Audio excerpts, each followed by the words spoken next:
Are you going away on vacations with your spouse? Hi, and welcome back to Super Mom Knows Best. I'm Erin. So sorry, I've been gone for 2 weeks. Time ran away from me between the end of the school year and us going out of town. And that's what I want to talk about today, us going out of town. One of the hardest things for us as a couple is to find time to get away together.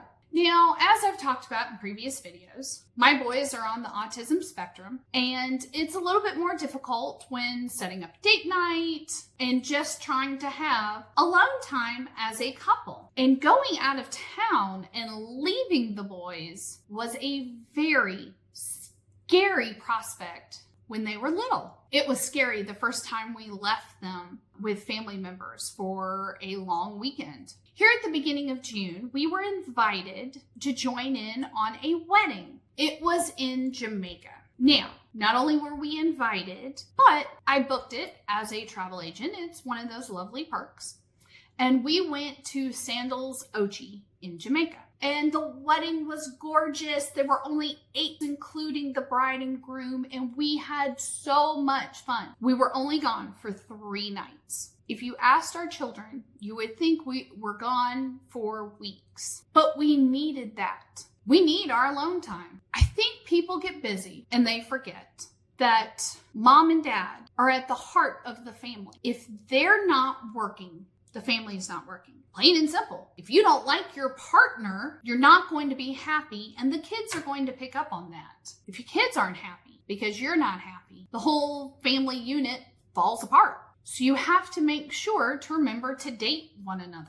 But dating isn't always enough. Sometimes you need to get away and go away just the two of you and remember why you became a couple in the first place. It's hard. It takes a lot of planning, and it takes leaving your kids with some understanding individuals, especially in our case, people who know them and love them as much as we do. But you write all your notes, you write down all your emergency numbers and contacts in case the house explodes or they end up breaking both legs and going to the emergency room. You write everything down, you plan for the worst, and you hope for the best, which is exactly what we did. We went away with 6 others, and we celebrated our friends getting married. There's nothing wrong with that. That does not make you a bad parent. It makes you a smart one. I love taking my kids on vacation. I love packing us up. I love giving them new experiences of a new place or a place they've been a million times that feels familiar. But if my husband and I aren't on the same page and are as in love and crazy for each other as the moment we met, it's going to fall apart.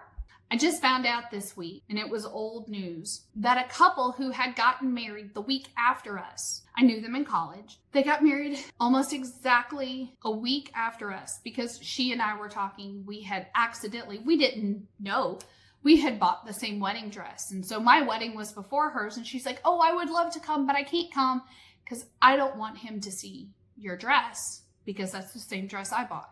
I just found out that a few years ago, like I said, it's old news, but it was new to me. They split. I was a little shocked. I thought they were a stable, strong couple. That's how it looked on Facebook and when we saw them at reunions and a funeral not too long ago. I thought they were happy. They appeared to be so, but apparently it was not the case. She just got engaged to this guy who seems to be sweet and wonderful, and the kids seem to like him. It just goes to show that just because people appear to look happy doesn't mean they always are. And that hit me because, like I said, they got married the week after us. And I thought we were going strong together, even though we weren't really tight anymore like we had been in college. So it makes our little getaway for this wedding in Jamaica mean that much more. Right now, we're both very happy and we don't want to split. But that's why it's important to do check-ins and make sure that you still feel that way. So that's my 2 cents for today. Thank you for listening. I hope you like what you heard. Smash that like button. Share this video. Help my little channel grow. And I will see you next time.